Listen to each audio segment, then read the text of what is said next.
millionaire husband abandoned his sick wife for a mistress, but her revenge left him with nothing. Picture a gilded penthouse overlooking the sparkling skyline of New York City, a sanctuary of wealth, prestige, and promise, yet haunted by secrets and shattered vows. This is the world of Richard Kensington, a self-made millionaire, and his devoted wife, Emily, a woman whose unwavering love was matched only by her resilience in the face of grave illness. When rumors of a hidden affair swirl through the halls of power, trust unravels, exposing the cruel betrayal that would tear them apart. A mistress enters the scene, entangling their fates in a story of heartache and vengeance. Stay with us to discover how Emily's remarkable revenge shakes the foundations of fortune and leaves everyone forever changed. Richard Kensington was born in the humble suburbs of Buffalo, New York, far from the glamorous epicenter of Manhattan's elite circles. His parents, Ronald and Martha Kensington, were middle-class folks who believed in hard work and perseverance. As a teenager, Richard worked tirelessly, mowing lawns, delivering newspapers, anything to save up for a future that stretched far beyond the picket fences he knew. His greatest drive was a yearning to surpass his modest upbringing, to prove that he had the brilliance and grit to make it in the big city. He met Emily Carter during his final year of college at Columbia University. Emily was a theater major with big dreams of making it to Broadway. Quiet yet passionate, Emily instantly captivated Richard with her fierce determination and gentle spirit. Though their backgrounds were vastly different, Emily's father was a retired professor, and her mother a librarian. She carried herself with an elegant confidence that set her apart. Their first date was at a cozy Italian bistro near campus, Mama Lucia's. They stayed long after closing, sharing stories about their lives, ambitions, and insecurities. Richard realized that for the first time, someone saw him for who he was, not just who he wanted to be. Emily recognized a raw intensity in him, a yearning for success, but also a tender side he rarely displayed. As years passed, Richard's eye for opportunities in the tech sector sharpened. He founded Kensington Innovations, a startup that developed specialized software for retail companies. Although the first few years were rocky, a fateful partnership with a major clothing brand catapulted the company into staggering success. By the time Richard was 30, he was a millionaire, buying penthouses, driving Bentleys, and stepping into a world previously only accessible to Manhattan's old money families. Emily, in turn, stood by his side through every high-stakes meeting, each victorious client pitch, and the countless nights where he paced their living room, phone glued to his ear, negotiating his next business move. Their wedding was a grand yet elegant affair. Held at the Plaza Hotel in New York City, it dazzled 200 guests, including major players in tech, theater, and academia. Everyone commented on how Emily and Richard seemed to form the perfect couple: beauty, brains, and boundless ambition. But success came at a price. Richard's schedule quickly became consumed by clients, investors, and expansions. As Kensington Innovations grew, so did his appetite for luxury and the intoxicating thrill of high-stakes business deals.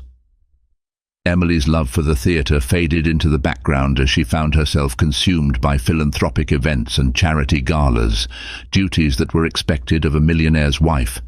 In the early years of their marriage, Emily often whispered assurances, "Money will never replace what we have." Richard would smile, profess his love, and promise her a life so grand that no shadows of the past could ever taint it. Yet, beneath the glittering veneer of wealth, their emotional distance began to expand.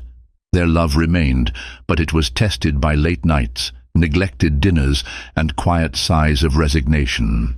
Neither suspected that the real test of their devotion was still to come, an ordeal that would reshape their lives and set into motion a betrayal and revenge that not even the biggest Broadway playwright could have scripted.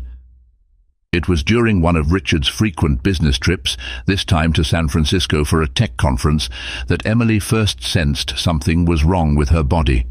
She had been feeling unusually fatigued, with a persistent cough that worsened every day. Initially, she chalked it up to stress. After all, she was juggling charitable events, social commitments, and the silent pressure of being Mrs. Kensington, the perfect hostess and partner to a millionaire CEO. One rainy afternoon, after nearly fainting at a fundraiser, Emily's friend and personal assistant, Rachel Donnelly, insisted she see a doctor. Emily reluctantly agreed. They visited a private clinic in the Upper East Side, where Dr. Serena Holmes ran a series of tests. Several anxious days later, Emily received a call asking her to come in for a consultation. She went alone, dismissing Rachel's offer to accompany her, confident that it would be something minor. Instead, she walked out with a diagnosis that sent a chill through her entire being, a rare autoimmune disorder that would require ongoing treatment, medication, and close monitoring. The doctor informed her that while the condition was manageable, it would be a long, draining journey. Stress and exhaustion could worsen the symptoms, making it even more crucial for Emily to prioritize rest and medical care. Stunned and overwhelmed, Emily told Rachel the truth, but decided to keep it hidden from Richard, at least until she fully understood the implications. She rationalized it. Richard was in the midst of finalizing a monumental merger for Kensington Innovations, one that could launch their fortunes to stratospheric heights. Emily didn't want to burden him. She didn't want to add to his stress. However, her physical condition started to decline faster than she expected. She struggled to keep up her usual pace, the late-night galas, the carefully orchestrated brunches with investors' wives, and the community outreach programs at local theatres. Dark circles formed under her eyes, and her once vibrant spirit dimmed. When Richard finally returned from the West Coast, he was too preoccupied to notice. He was ecstatic about a major breakthrough in negotiations. Rather than pausing to see her fragile state, he talked endlessly about the deal, the profits, and the lavish vacation they might take afterward. Emily tried to speak to him about her health, but every time she mentioned feeling unwell, he brushed it off with well-intentioned yet dismissive responses. "Maybe you need more vitamins," or "I'll have my secretary book you a spa day." A few weeks later, Emily mustered the courage to try again. This time she arranged a quiet dinner at home, hoping to find the right moment to explain her situation in detail. But Richard arrived late, eyes glued to his phone, muttering apologies between calls. After another round of messages from an unnamed contact who seemed extremely insistent, he abruptly excused himself and left for an emergency meeting. Emily was left alone at the dinner table, the untouched meal growing cold before her. She clutched at her chest, a wave of dizziness overtaking her. In that moment, she realized just how isolated she had become in her own marriage. The unspoken truths and the secrets they were keeping from each other would soon prove far more corrosive than the disease that threatened her body. Still, Emily held hope that once she found the right moment to tell Richard, he would stand by her. After all, their love had weathered countless storms. She just never imagined the next tempest would strike so close to her heart, and that before she could reveal her truth, another, darker secret would arrive to shatter everything she believed in. Emily's household staff began to notice the changes in her demeanor and energy. Francine, the family's longtime housekeeper, observed how Emily would sometimes forget simple things, like the date of a luncheon or the location of an event. Other times, Emily would retreat to her bedroom for hours, missing calls and visitors. Concerned, Francine gently suggested scheduling another appointment with Dr. Holmes, but Emily brushed it off with a polite smile, promising she would handle it when the time was right. Meanwhile, Richard's behavior became more erratic. He was glued to his phone at odd hours, often stepping out of the apartment to take calls in the hallway, his voice hushed but urgent. Emily overheard snippets. "Yes, we'll meet soon. I promise. Not much longer." When she questioned him about it, he dismissed her concerns, attributing it all to the complexities of the merger. But Emily could feel the subtle shift in the air, a distance that couldn't solely be explained by business. One evening, as Emily waited for Richard to return from the office, she noticed an unfamiliar perfume lingering in the living room. It was floral, sweet, and definitely not hers. She checked the coffee table and found a smudged lipstick mark on a glass of water. It was as though another presence had invaded her sanctuary without her knowledge. When she confronted Richard about it, he shrugged casually. "Oh, that was probably a client I had to bring up for a quick chat. You know how it is in this business." His nonchalance didn't sit well with Emily. Something didn't feel right. She tried to push it out of her mind, hoping it was just a misunderstanding. Yet the doubts only grew. Rachel, who was also close with Richard, confessed to Emily that she had seen him stepping into a black limousine with a striking brunette outside a high-end restaurant in Soho. Confusion and fear waged a war inside Emily. She wanted to believe that the man she married would never cheat on her, especially not while she was struggling with her health. But evidence to the contrary seemed to appear daily. Torn between the pressure of her illness and her suspicions, Emily decided to confide in her older brother, Daniel Carter. Daniel, a quiet university librarian in Boston, was fiercely protective of his sister. He listened calmly as Emily poured out her doubts and fears. He pressed her to address her health first, but Emily insisted she had to clear the smoke around Richard's possible affair. She couldn't bring herself to believe she was losing both her health and her marriage in the same breath. Determined to uncover the truth, Emily hired a private investigator named Howard Blake. Recommended by a trusted friend, Howard was known for his discretion and professionalism. He assured Emily that he would work swiftly and quietly. Her heart pounded as she handed him photographs of Richard, details of his daily schedule, and addresses of places he frequented. As days bled into nights, Emily tried to maintain her usual composure, attending events, smiling for cameras, and shaking hands with investors' wives. But behind the poised facade, her mind raced with anxious thoughts. Who was the mysterious brunette? Was her marriage a lie? And how would Richard react if he discovered she had been digging into his private life? In the midst of it all, Emily's health worsened.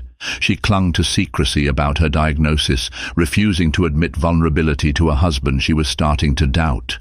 This denial of her reality would soon collide with the truth in a way that would change everything, setting in motion a series of betrayals and revelations neither of them could ever reverse. 2 weeks of agonizing waiting came to a head when Howard Blake finally called Emily. His tone was grim, revealing that he had uncovered evidence of Richard meeting a young socialite named Ava Covington at various upscale venues across Manhattan. The photographs were damning. Richard and Ava laughing intimately at the Ritz-Carlton bar, strolling hand in hand through Central Park, and even entering a luxury apartment building in Tribeca late at night. Emily's heart sank as she flipped through each snapshot. It was like watching her life shatter in real time. In one particularly painful photo, Richard had his arm around Ava's waist, his face lit with an adoring smile Emily hadn't seen in months. Proof of infidelity now lay in her trembling hands. Who was Ava Covington?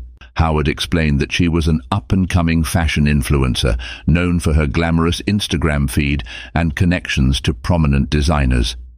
She had grown up in a privileged environment, attending exclusive schools and rubbing shoulders with Manhattan's elite. Perfectly poised and impeccably dressed, Ava seemed a world away from the compassionate, genuine nature that defined Emily. Determined to confront the situation, Emily invited Richard to a quiet dinner at home yet again.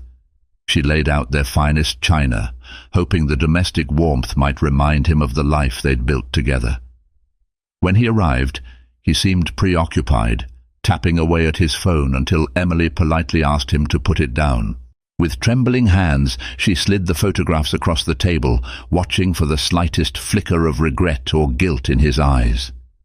Richard stared at the images, his face contorting through a spectrum of emotions, shock, anger, and ultimately a steely resolve. "It's not what it looks like," he insisted. But his words rang hollow. The evidence was irrefutable. Rage and heartbreak warred within Emily. She had expected tears, apologies, or some remorse.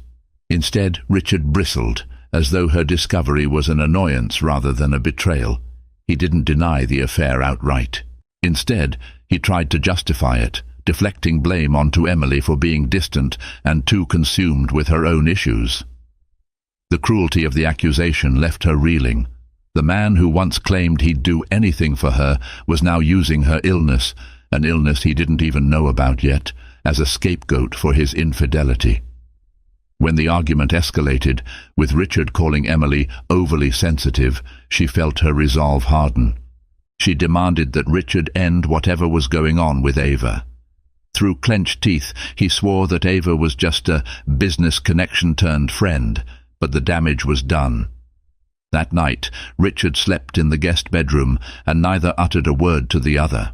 In the days that followed, tension smothered every corner of their penthouse. Emily received messages of concern from close friends.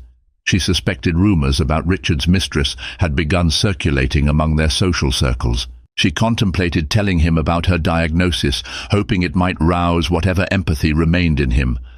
But each time she opened her mouth, his dismissive glare stopped her in her tracks. Richard's betrayal shook Emily to the core, fracturing the trust she had believed to be unbreakable. Little did she know that this was only the beginning. Ava's presence would soon intensify, driving a wedge so deep that the entire foundation of Emily's world would be left on the brink of collapse. And in that collapsing world, Emily would discover a well of strength she never knew she possessed, one that would set the stage for a revenge so thorough it would leave Richard with nothing. In the weeks following the revelation of Richard's affair, Emily noticed he no longer attempted to hide his phone calls or late-night outings. It was as though once his secret was out, he decided to flaunt it. The penthouse that once felt like a warm cocoon of shared dreams now felt like a claustrophobic cage, rattling with the echoes of heartbreak. Emily's health deteriorated further under the weight of stress. The cough she had once brushed off now came in fits, leaving her breathless. Headaches became constant, a dull throb that resonated behind her eyes. She tried to rest, but sleep only brought nightmares of Richard and Ava parading their love in front of the world. Every morning she woke with tears drying on her cheeks. Tristan Norton, an old friend from her theatre days, re-entered her life around this time. Once upon a time, Tristan had harbored a quiet admiration for Emily, but their paths diverged when she married Richard. Now, he was a struggling stage director looking for a new production sponsor. Concerned for Emily's well-being, he reached out to her on social media after hearing rumors about her troubled marriage.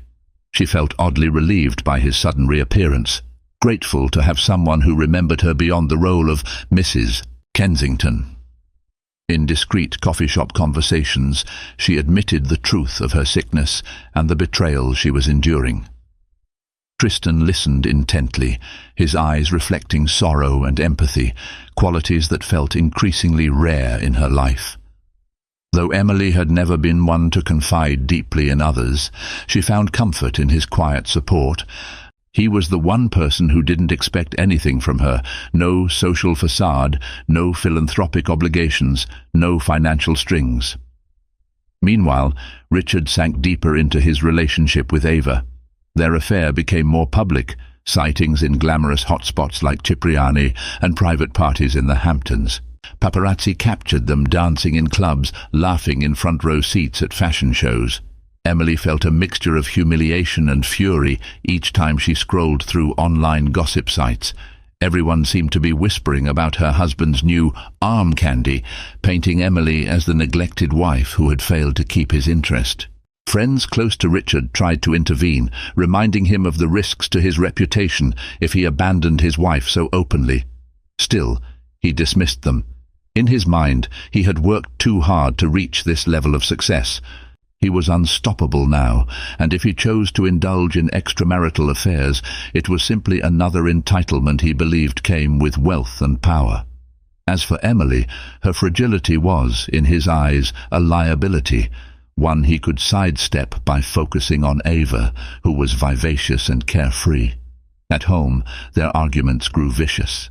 Emily would plead with him, not for herself, but for the dignity of their marriage. Richard turned cold, accusing her of being a burden he never asked for, launching stinging barbs about her lack of energy and presence. His cruelty left her shell-shocked, wondering how the man she once adored had become so callous, so immune to her pain. But she also felt something else stirring deep within her, a refusal to break.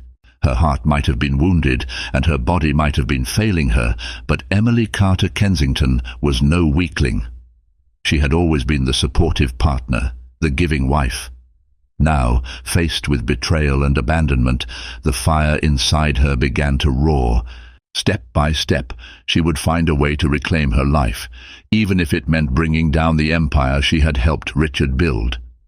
As the affair escalated, so did Emily's medical condition. Episodes of fatigue worsened, and she frequently found herself bedridden for days at a time. Her phone would ring with concerned calls from Rachel and Tristan, but rarely from Richard. He had all but moved out of their bedroom, coming and going at odd hours without explanation. One particularly brutal evening, Emily mustered the courage to confront Richard with the total truth. Her brother Daniel had driven down from Boston after receiving frantic text messages from Rachel about Emily's worsening health. Together, they waited in the living room for Richard to come home. Hours passed. It was nearly midnight when Richard finally walked in, reeking of expensive cologne and top-shelf whiskey. Daniel stood, glaring. "Richard, we need to talk," he said, his voice tight with emotion. Emily, cheeks flushed with fever, pressed a glass of water to her lips, trying to steady her nerves. She was prepared to tell him everything, her diagnosis, the medication she was on, the possibility she might need a risky treatment if her condition continued to deteriorate. But Richard, in no mood for serious discussions, merely scoffed. "Not tonight," he said curtly, tossing his suit jacket over a chair. His gaze flickered contemptuously toward Daniel. "And I don't appreciate being ambushed by your family, Emily." Summoning her remaining strength, Emily rose on shaky legs and grabbed his arm. "You will listen to me," she said, her voice laced with quiet desperation. She told him about the hospital visits, the test results, and the excruciating fear she had been living with for months. "I'm sick, Richard," she finished, tears glistening. "I need your support." For a moment, Richard seemed to soften. A flicker of concern flashed across his face, but almost instantly he hardened once more, pulling away. "Why didn't you tell me earlier?" he asked. Before she could answer, he glowered at her. "You think I can just drop everything for this? I have a company to run, an empire that you've enjoyed the spoils of." Daniel erupted, fists clenched, calling Richard a selfish coward. The argument erupted into a shouting match. Emily's hands trembled so violently she could barely keep hold of the glass. The emotional and physical strain overwhelmed her. She sank to her knees, gasping for breath, tears spilling down her cheeks. In that moment, Richard made a choice that would haunt him forever. Instead of comforting her, he turned on his heel. "I can't handle this right now," he growled, marching to the door. With one last withering glance, he spat out, "Stay out of my way," and left the penthouse. The door slammed behind him, echoing through the marble floors. Emily collapsed into Daniel's arms, sobbing uncontrollably. She realized the love she once cherished was irreparably broken. All illusions crumbled. Her husband, a man she had built her life around, had just walked out while she was on the verge of a medical crisis. Later that night, she stared at the ceiling, tears drying against her pillow.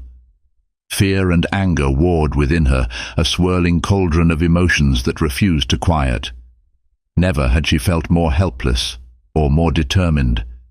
Betrayed and abandoned, Emily made a promise to herself. She would survive this, and she would make sure Richard Kensington paid for every tear he had caused her to shed. The following morning, Emily woke to Daniel gently checking her pulse and temperature. Concern was etched on his face.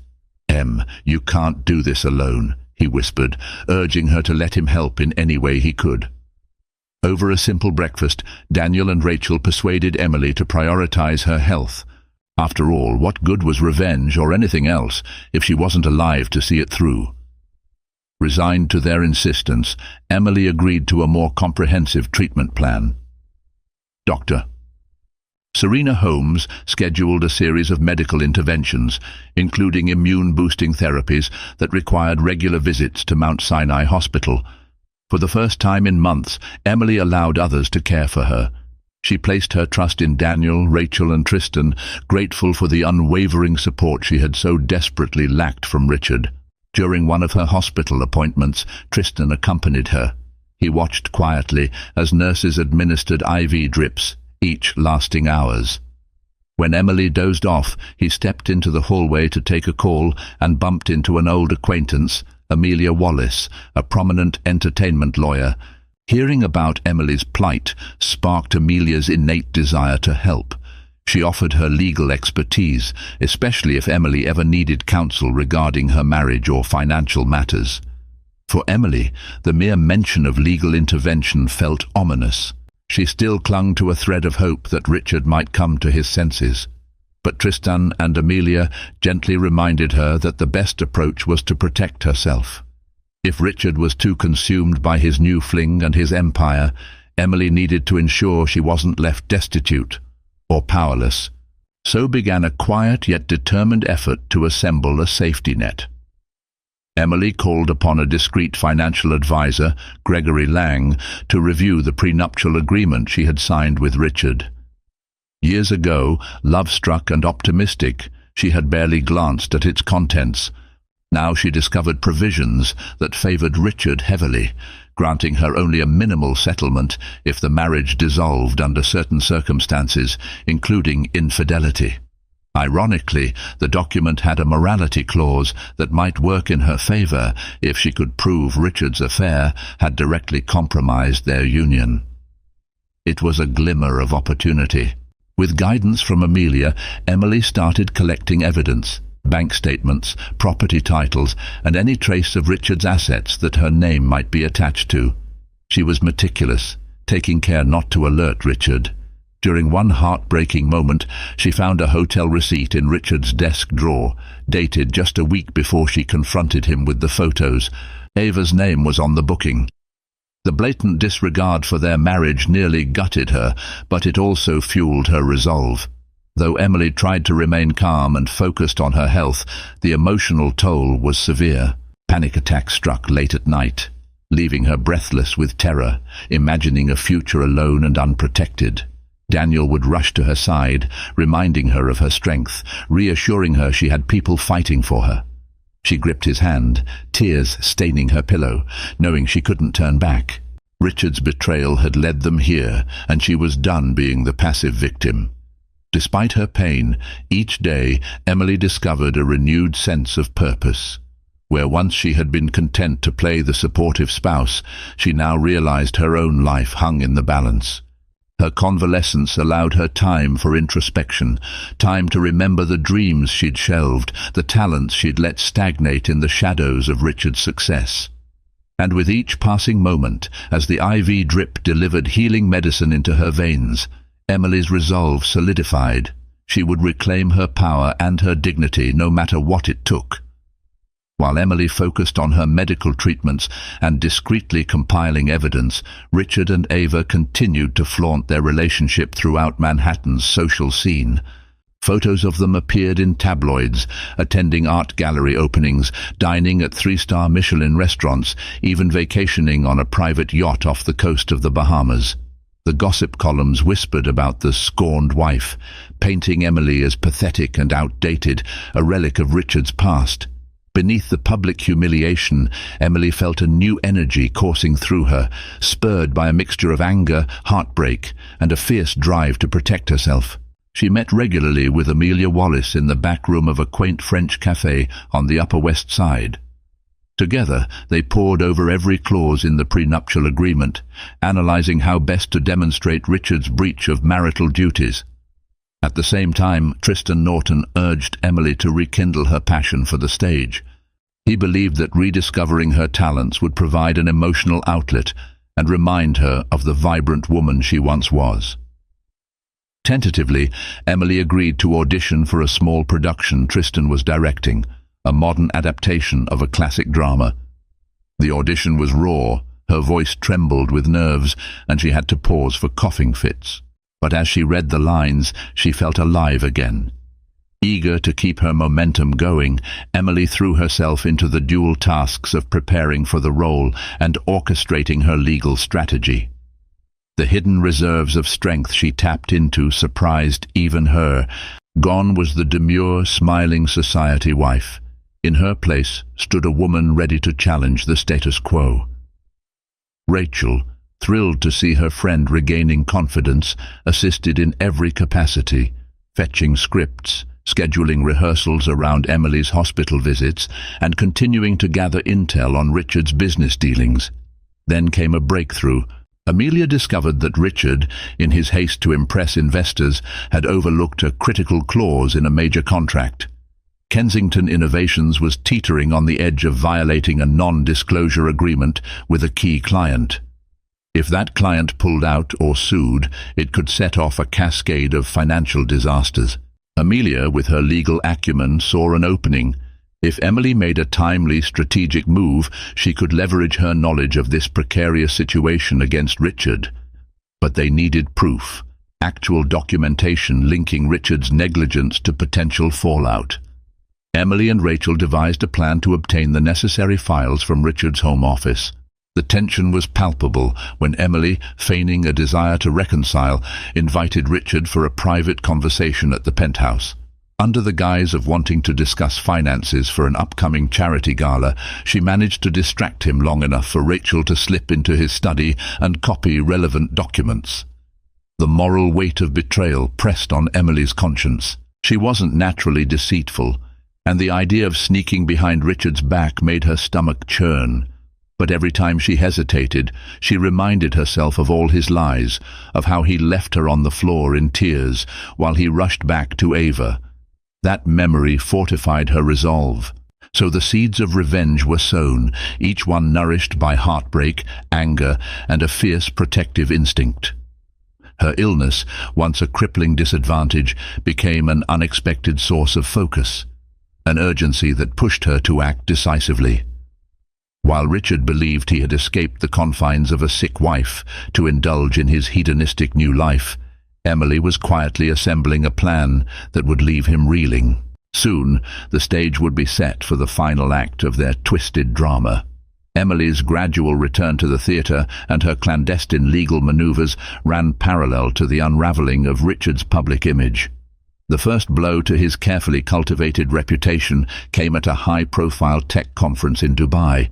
Kensington Innovations was supposed to unveil a groundbreaking software update, but rumors circulated that a critical component was behind schedule due to mismanagement. Investors grew anxious, and several major clients began to question Richard's leadership. It didn't help that tabloids plastered images of him partying with Ava on a yacht while the company's major project stalled. For the first time in years, whispers about Richard's incompetence and reckless lifestyle overshadowed the once praised brilliance that had fueled his meteoric rise. Meanwhile, Emily's theatrical comeback, though modest, reignited a sense of purpose within her. Tristan's production was a small avant-garde show in an off-Broadway venue, but it garnered attention for its raw emotional depth. Critics applauded Emily's performance, praising the authenticity she brought to a role laden with betrayal and heartbreak, emotions she didn't have to dig too deep to channel. One evening after a performance, as Emily stepped into the theatre's lobby, she locked eyes with Richard, who had shown up unexpectedly. It was a jarring moment.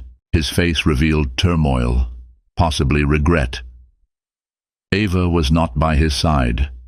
He stood awkwardly by the doorway, a bouquet of white lilies in his hand. The entire cast and crew watched in stunned silence as the estranged couple approached each other. "Impressive performance," Richard remarked, his voice brittle. He extended the flowers, an odd gesture of atonement. Emily hesitated before accepting them, her expression unreadable. After an excruciating pause, she led him to a quiet corner. "What do you want, Richard?" she asked, struggling to keep her composure. The rush of adrenaline from the stage still coursed through her veins, making her voice tremble ever so slightly. He inhaled, eyes darting around as though searching for the right words. He apologized, haltingly, awkwardly, acknowledging that he'd abandoned her when she was ill. He claimed he missed her, that Ava was just a phase, and he wanted a chance to make things right. But Emily wasn't the same woman he once manipulated with grand gestures. Pain had been a stark teacher. She peered at him, noticing the faint lines of stress aging his once youthful face. "I'm not sure what to say," she began softly, her voice barely above a whisper. She couldn't deny the spark of love that lingered in the corners of her heart, but the chasm of betrayal was too vast. Just then, Tristan approached to check on Emily. Richard's face twisted with jealousy, eyes narrowing at the gentle hand Tristan placed on her shoulder. Sensing trouble, Tristan backed off. Richard's immediate suspicion only cemented Emily's belief that he hadn't truly changed. He was still driven by possessiveness and pride. Over the next few days, Richard tried to contact her repeatedly, texts, calls, even showing up at her apartment unannounced. Emily, torn between the desire to believe in the man she once loved and the reality of his betrayal, maintained a careful distance. The budding rumors about Kensington Innovations' financial and legal vulnerabilities gave her reason to hold firm. She wanted to see how low Richard might sink before he realized the full consequence of his actions. Despite her guarded stance, each apology from Richard tugged at her heart, threatening to soften her resolve. But then she would recall the nights of solitude in a cavernous penthouse, the tears shed in hospital beds with no husband by her side, and the tabloid pictures of him laughing with Ava. Those memories kept her focus sharp. She had come too far to let her guard down now. The real reckoning was just on the horizon, and it would be unlike anything Richard or Ava had ever imagined. As Kensington Innovations' troubles mounted, Emily's strategic plan moved toward a calculated climax. She had in her possession enough documentation to prove that Richard had breached confidentiality agreements, misused company funds to impress Ava, and neglected key responsibilities in pursuit of personal indulgences. Under Amelia Wallace's guidance, Emily quietly handed over select pieces of evidence to a reputable journalist, Ethan Farrow, at the New York Times. Ethan, known for his fearless investigative reporting, wasted no time verifying Emily's claims. The ensuing article was explosive, detailing how Richard Kensington, once hailed as a visionary tech magnate, was on the verge of losing major contracts due to internal chaos and scandalous misuse of company assets. The piece also hinted at his personal indiscretions, carefully naming no names but leaving enough breadcrumbs for readers to infer his involvement with a high-profile socialite. The fallout was immediate. Stocks of Kensington Innovations plummeted, and investors clamored for an emergency board meeting. Sponsors and partners began to distance themselves, wary of becoming entangled in the growing storm. Publicly, Richard tried to spin the narrative as a smear campaign orchestrated by competitors, but behind the scenes he was panicked. He even reached out to Emily, demanding to know if she had any part in the leak. Emily met him for coffee at a quiet cafe near Lincoln Center, calmly sipping her tea while he ranted and raved about dishonorable tactics. She felt a pang of sorrow, watching him unravel, remembering the ambitious young man she once admired. Yet she remained outwardly composed. "Is this what it's come to?" he asked bitterly. "You trying to ruin me with rumors and lies?" She set her cup down gently. "They're not rumors if they're true," she replied, meeting his gaze with steady resolve. "And you ruined us long before this." Richard's face hardened. He looked as though he might lunge across the table, but then reeled himself in. He tried a different tactic.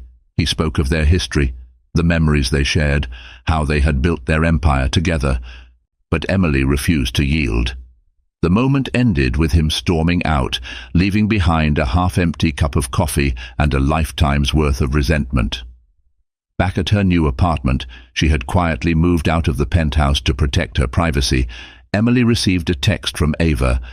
The mistress had somehow procured Emily's number, and she sent a barrage of messages laced with venomous accusations. Ava claimed that Emily was pathetic for clinging to a man who obviously no longer loved her. She threatened to reveal private information about Emily's health if Emily didn't stop slandering Richard. But Ava's threats fell flat. Emily had already gone public about her condition in a heartfelt interview, hoping to raise awareness for her rare autoimmune disorder. Ava had no ammunition there.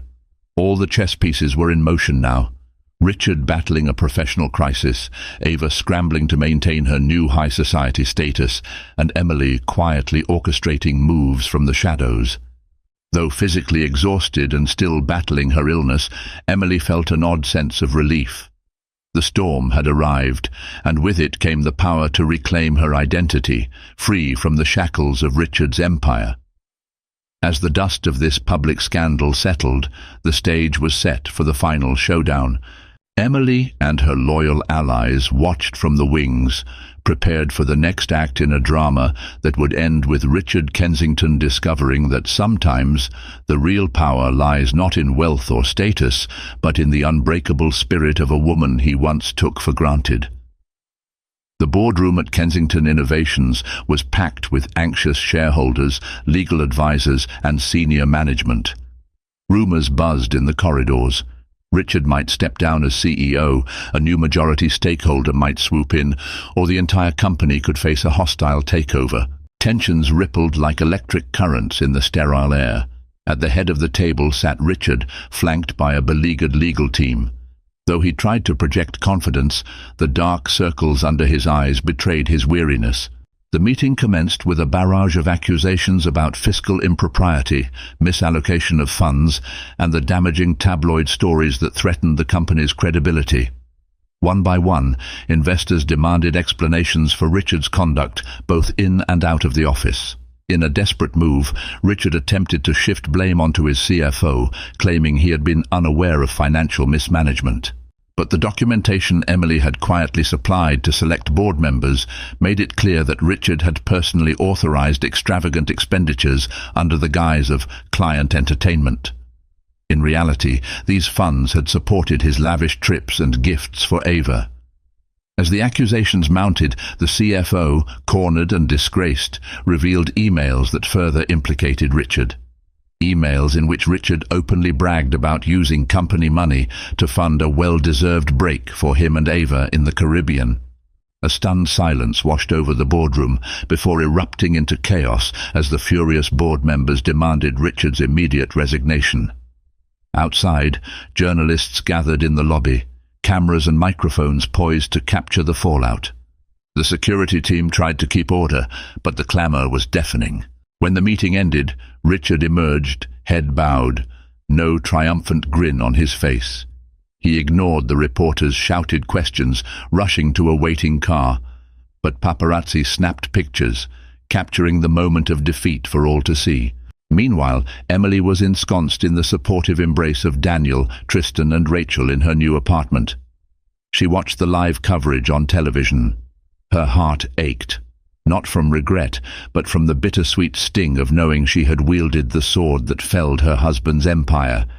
She remembered the days when they were young and hungry, plotting their shared success at a small kitchen table. She grieved the future they had once planned, but she also acknowledged the necessity of this outcome. Later that evening, a representative from the board reached out to Emily, confirming Richard's suspension as CEO. Amelia Wallace, by Emily's side, took the call. She politely inquired about the prenuptial agreement and Emily's potential settlement options, calmly reminding them of Richard's many breaches, both financial and moral. The board representative, in a tone markedly more conciliatory than before, hinted that a favorable settlement would be arranged to keep Emily from pursuing a lengthy legal battle that might further harm the company's reputation. The news spread quickly. Ava, hoping to salvage her own name, distanced herself from Richard publicly. She posted a tearful apology on social media, claiming she had been misled and used. The crowd's sympathy was lukewarm at best. The mistress had no place to hide from the backlash. Online critics lashed out at her for participating in the affair and enjoying the spoils of Richard's wealth, while Emily battled a life-threatening illness. Thus, the house of cards that Richard had built with arrogance and deceit finally toppled. With each revelation, the man who once had everything found himself reduced to a cautionary tale. Emily, though physically drained, felt the weight of relief settle over her. The final act was near. All that remained was to finalize her revenge, ensuring she walked away with dignity and security, while Richard was left with nothing but the consequences of his own actions. In the aftermath of Richard's downfall, Emily's life took on a measured calm she never thought possible. The pre-nuptial agreement's morality clause, combined with the damaging evidence of Richard's misconduct, ensured she received a substantial settlement, enough to cover her medical expenses, support her new artistic pursuits, and secure her future. Amelia Wallace masterfully negotiated the terms, emphasizing that any further public dispute would only prolong the company's suffering. Desperate to salvage whatever remained of Kensington Innovations, the board conceded to Emily's demands. During her final visit to the penthouse, now a husk of painful memories, Emily walked through each room, recalling the moments of joy and heartbreak. She paused in the grand living room where they had hosted countless parties, where she first discovered the faint scent of another woman's perfume. The memories flickered like scenes from a half-forgotten film. Instead of anguish, she felt an odd sense of closure.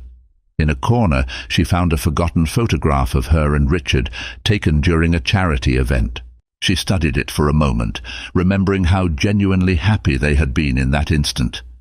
She slipped it into her purse, not out of longing, but as a reminder of the lessons learned, of how easily love and loyalty could be corroded by greed and betrayal. Word of Emily's story spread, and media outlets lauded her courage for speaking openly about her illness and her tumultuous marriage. She had become, to her surprise, a figure of quiet inspiration, a woman who overcame personal and physical challenges, emerging stronger than before. Richard, on the other hand, was rarely seen. Stripped of his CEO title and abandoned by investors, he took a forced leave from New York. Rumor had it he was staying in a small apartment in Brooklyn, far from the opulence of his old life. Ava's interest in him had waned as soon as the money and influence evaporated. The few acquaintances who remained described him as withdrawn, consumed by bitterness.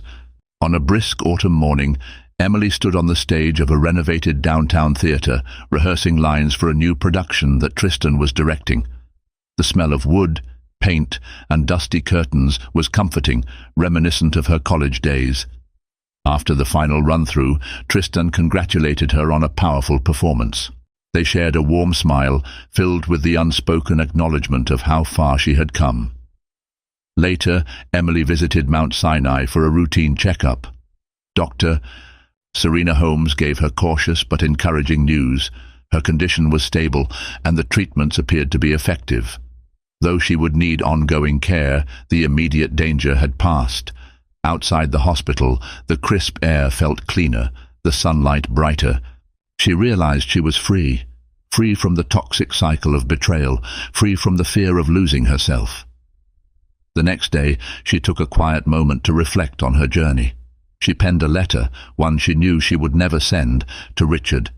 In it, she wrote of disappointment, love lost, and forgiveness she was still learning to offer. She ended with gratitude, oddly enough, for the lessons his betrayal had taught her.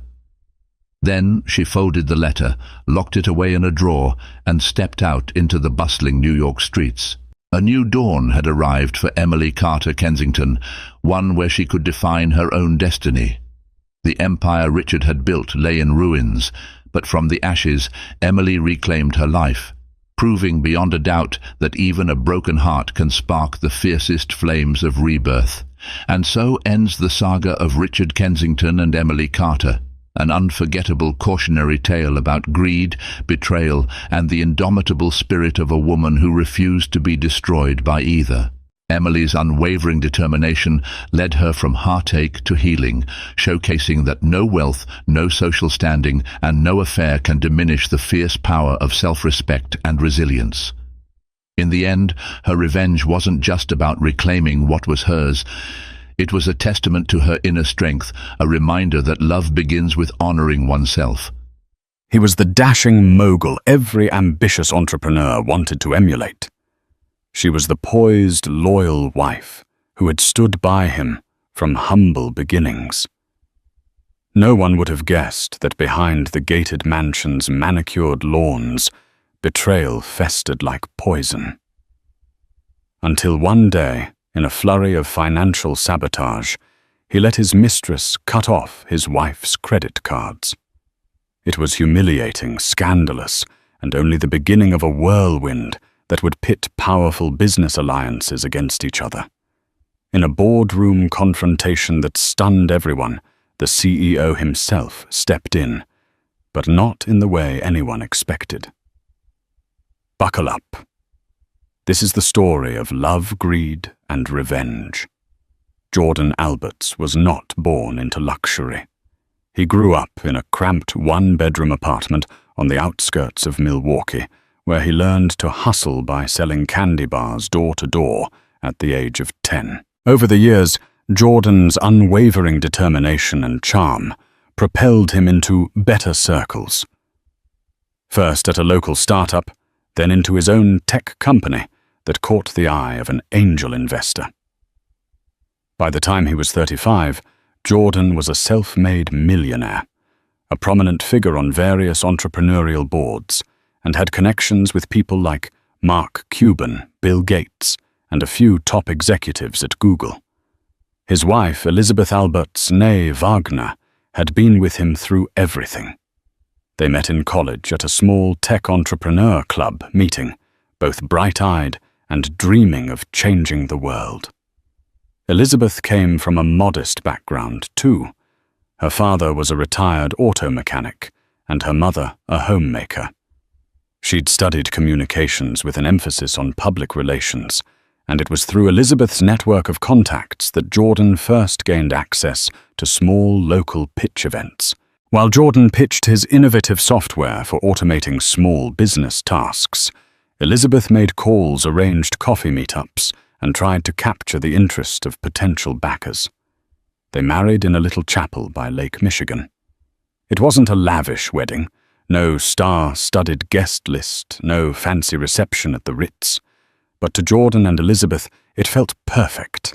A union built on genuine love, unwavering support, and a shared dream of building a life and a business empire together. Over the next decade, they grew from a modest condominium in Milwaukee to a stunning estate in Austin near Lake Travis, with a sweeping view of the water and rolling Texas hills. It was there at a philanthropic event organized by the Bill and Melinda Gates Foundation that Jordan's name landed on the radar of top-level investors. His company's smart automation technology was recognized for its potential to transform not just small businesses, but large-scale manufacturing and logistics. Soon after, Jordan's net worth skyrocketed from a mere $5 million to well over $200 million. For a while, everything was picture perfect. The marriage was strong, their personal synergy unwavering. Elizabeth handled some philanthropic duties, organizing events, acting as a goodwill ambassador for Jordan's brand, and forging new partnerships through her PR background. Their household staff adored them, describing Elizabeth as kind, gracious, and always mindful of the people around her. But money can be a seductive force, and success can open doors to darker temptations. Jordan began attending more exclusive networking events in Beverly Hills, New York, and beyond. Elizabeth was often at his side, but there were times she couldn't attend. Perhaps she was busy finalizing the details for a charity gala, or maybe she was simply burnt out from the unrelenting schedule. It was during these times, rare at first, then increasingly common, that Jordan got close to someone else. Her name was Ava Monroe. She was a rising star in the world of technology law, representing high-profile clients like Tesla, Amazon, and a few top-tier cryptocurrency exchanges. She had a reputation for being ruthless in negotiations, seductive in social gatherings, and unbelievably charming behind closed doors. The rumor mill started buzzing the moment Ava was seen at Jordan's table during a private dinner after a tech summit in Las Vegas. Elizabeth wasn't there. She had chosen to stay in Austin, meeting with a team of female entrepreneurs Jordan was mentoring. A few people whispered about Jordan's visible fascination with Ava, the way he leaned in whenever she spoke, how they clinked champagne flutes with an intimacy that suggested more than just business talk. No one knew for certain how fast or how deep it went, but soon the signs became undeniable. Lavish gifts appeared on Ava's social media, including a diamond bracelet, suspiciously similar to the ones Jordan's company had once gifted important clients. Photos emerged of Jordan and Ava at high-end restaurants in Manhattan, always carefully angled to obscure Jordan's face, though keen observers could still identify him by the sliver of a recognizable watch or the faint reflection in a mirrored wall. By the time the rumors reached Elizabeth, they were no longer rumors, but near-confirmed facts. She felt her chest tighten, her world spinning out of control. This couldn't be real. Jordan had always been a loyal partner. But the evidence was too compelling to deny. She confronted him in the privacy of their Lakeview mansion. At first, Jordan denied everything. Yet denial quickly turned into a half-hearted admission once Elizabeth presented him with photographic evidence, like a skilled negotiator used to controlling deals. Jordan tried to manipulate the situation, insisting that Ava was just a business associate, someone he occasionally had dinner with. But Elizabeth saw right through it. She had always been adept at reading him. A chill settled over their once loving home. Elizabeth, determined to preserve her dignity, demanded they enter marriage counseling, or at the very least step away from high-profile events until they resolved their issues in private.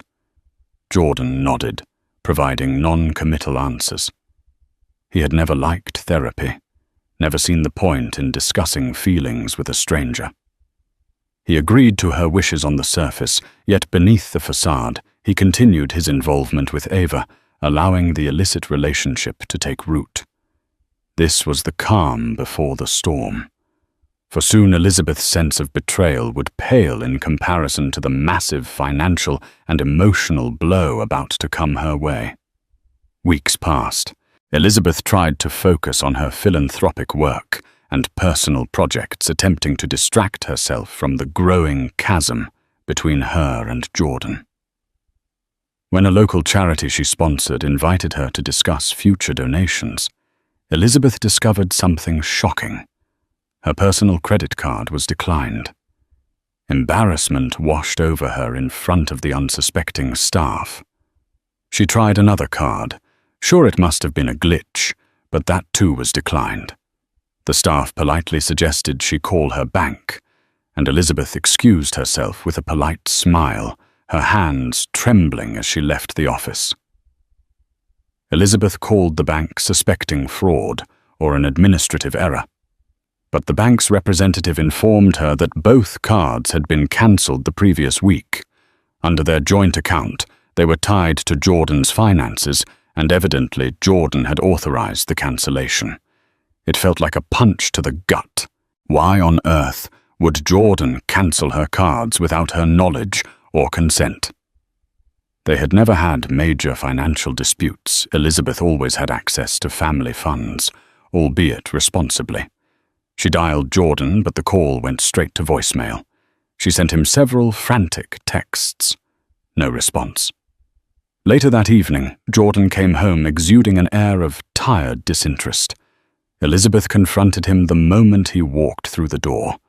Under the chandelier's glow, which reflected in her tear-filled eyes, Jordan brushed aside her questions with a dismissive wave. "I needed to consolidate our finances," he said, removing his blazer. "You can use the joint checking account for a while." "No big deal, no big deal." Elizabeth's frustration swelled. "You cancelled my credit cards without even telling me what's going on. Are you punishing me for something?" Jordan's eyes flicked away nervously, and that was when Elizabeth realized he was lying again. The next words that came from his mouth were not only shocking, but also laced with a cruelty she never imagined he was capable of. "Ava suggested we revisit some of my expenses. She found that you were spending frivolously. It made sense to limit credit usage." Elizabeth's heart dropped to her stomach. Ava. That woman was now meddling in their finances.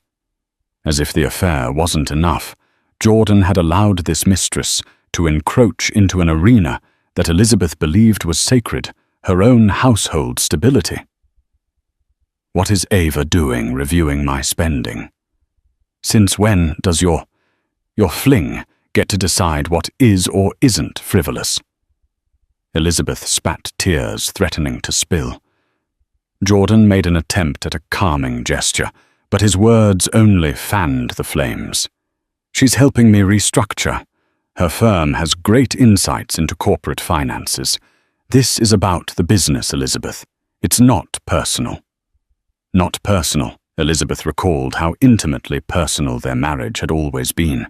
They built every aspect of their lives together, from small decisions about wallpaper colors to big entrepreneurial leaps that demanded everything from both of them. Now Jordan was shutting her out, consulting Ava instead. In a quavering voice, Elizabeth demanded, "Reinstate my cards. I am your wife. I have a right to our finances, and you know I've never been irresponsible with money." Jordan's face hardened with a new arrogance. "Not until we finalize our restructure," he said, referring to some nebulous plan Elizabeth knew little about. "I'll handle everything in the meantime." That moment, that cold exchange, was a harbinger of the bigger heartbreak to come. If Jordan was letting Ava control such details, what other aspects of their marriage was he willing to let her sabotage? As the days turned into weeks, Elizabeth discovered one more blow after another. The monthly allowance she used to cover household expenses had been slashed without explanation. The staff, including her personal assistant, was laid off. Bills began piling up, addressed to her name, but with no means to pay them aside from groveling at Jordan's feet. Friends and family started to notice. Elizabeth tried to hide her shame. She confided in her sister Caroline, who was enraged at Jordan. "This is financial abuse," Caroline insisted. "You should speak to a lawyer." Elizabeth shuddered at the thought. She still believed they could salvage their relationship, that Jordan would snap out of whatever daze Ava had put him in. Yet a small part of her whispered that maybe Caroline was right. Then came a fateful meeting at a hotel conference suite in Los Angeles, one that Jordan had insisted Elizabeth attend. It was a gathering of major tech moguls, including Jeff Bezos and Elon Musk, who were rumored to be there to discuss new tech innovations in global logistics. When Elizabeth arrived, she quickly realized something was off. She saw Jordan in the lounge area, standing far too close to Ava, exchanging hushed conversations. Seeing Elizabeth from a distance, Jordan slipped away discreetly, leaving Ava behind. Elizabeth approached her husband with a forced smile. "I'm here," she said, desperate to maintain composure. "What's the plan?" Jordan gave a curt nod. "There's a closed-door session for the key players only. You'll have to wait outside." In the past, Elizabeth had always been included in these key player sessions as Jordan's partner and PR advisor. The subtle exclusion burned her pride. She swallowed her anger. "Sure, I can wait." After hours of waiting, she found Jordan and Ava laughing together near the bar. As she approached, Jordan's phone buzzed, and he stepped away. That was when Ava turned a chilling smirk on her face. "You know Jordan's a visionary," Ava said, swirling the wine in her glass. "He needs someone who can keep up with him on all levels: business, ambition, excitement." Elizabeth felt her face flush with anger. "I've been by his side for years. We built this together." Ava gave a theatrical shrug. "Maybe in the past. But times change. People evolve. I guess you were too comfortable." Elizabeth clenched her fists, biting back a retort. She was determined not to make a scene in front of such influential people. But oh, how she wanted to lash out to expose Ava for the home wrecker she was. Ava flicked her hair behind her shoulder, noticing Elizabeth's agitation. "Things will be better if you accept it," she cooed, as if offering advice to a friend. Jordan's moved on in more ways than one. The finances are just the beginning. Elizabeth's body went cold. She realized in that moment how truly precarious her situation was. Ava was not simply a fling. She was positioning herself as a partner in Jordan's professional and personal life.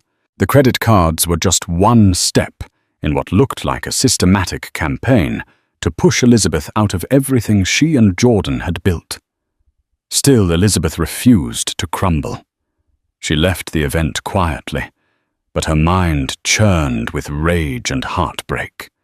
It was time for her to take action. She needed to protect herself, her assets, and her dignity. Little did she know that as she plotted her next move, Jordan and Ava were preparing a financial ambush that would push her to the brink.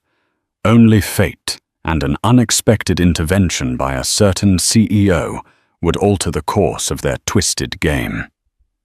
In the days after the Los Angeles conference, Elizabeth attempted to consult with attorneys. She picked up a referral from a friend who once worked with a high-profile divorce lawyer in New York. The initial phone calls were sobering, with Jordan's empire being primarily under his name and her credit cards cancelled. She had limited liquidity to hire top-tier representation. Even so, Elizabeth pressed forward.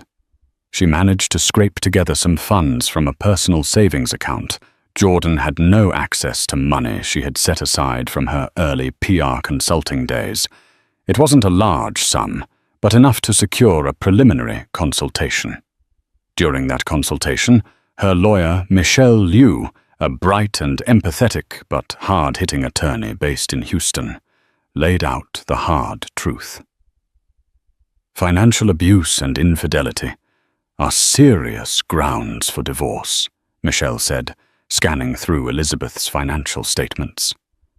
But if Jordan's funneling money and assets into new accounts under his own name, or shifting resources to places you can't see, we need proof, and we need it fast. Elizabeth swallowed. She recounted Ava's involvement, how she was effectively orchestrating the restructuring. Michelle's pen scribbled quickly over a notepad. "You have a right to half of the marital assets, Elizabeth, but it looks like your husband is 2 steps ahead. We must move quickly." The plan was to gather evidence of Jordan's wrongdoing and file a court order to freeze marital assets, ensuring Elizabeth had a fair shot. But as they began drafting documents and rummaging through what records, Elizabeth had an avalanche of shocking details surfaced. Jordan wasn't merely cancelling credit cards. He was transferring stocks from their joint portfolio into an account under his newly formed trust. He had changed the authorized signatory details for a few of their properties, effectively locking Elizabeth out. He was also taking out lines of credit against certain properties, presumably to fund new ventures that, as Elizabeth suspected, involved Ava. The emotional strain weighed heavily on Elizabeth. She couldn't sleep, her appetite waned. Each day felt like standing at the center of a storm. Yet if she thought this was the worst of it, she was mistaken. One evening, after finalizing some documents with Michelle, Elizabeth returned to her mansion to find her keycard didn't work on the electronic locks. Pounding on the door, she shouted for the live-in staff if any were left. Seconds later, the door opened slightly, revealing Ava's face. Jordan's not here, Ava said icily. You should call next time. Elizabeth's heart hammered. This is my home. Get out of my way, she demanded, trying to push past. But Ava slid in front of her, refusing to budge. He told me you're not welcome here anymore until the legal mess is settled. Ava sneered. I have every right to ask you to leave. Elizabeth was trembling with fury. You have no rights here.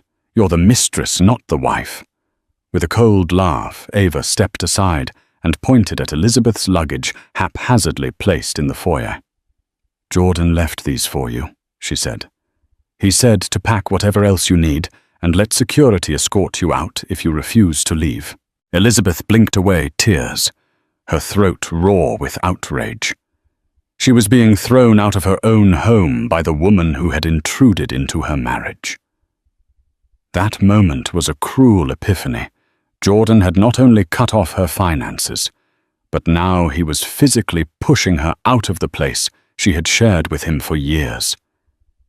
Yet in all that darkness, a sliver of light emerged the next morning. Elizabeth received a phone call from a close mutual friend, Marcus O'Donnell, who worked with Jordan at a large tech conglomerate in Dallas. Marcus was someone Elizabeth trusted, an executive who had known Jordan since the early days. He had seen them build the company from the ground up. Elizabeth Marcus said, his tone urgent.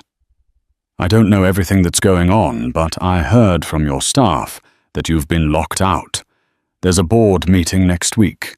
Jordan wants to finalize some big decisions. If you can get to that meeting and talk to the chairman, maybe you can find some leverage. Elizabeth's breath caught in her chest.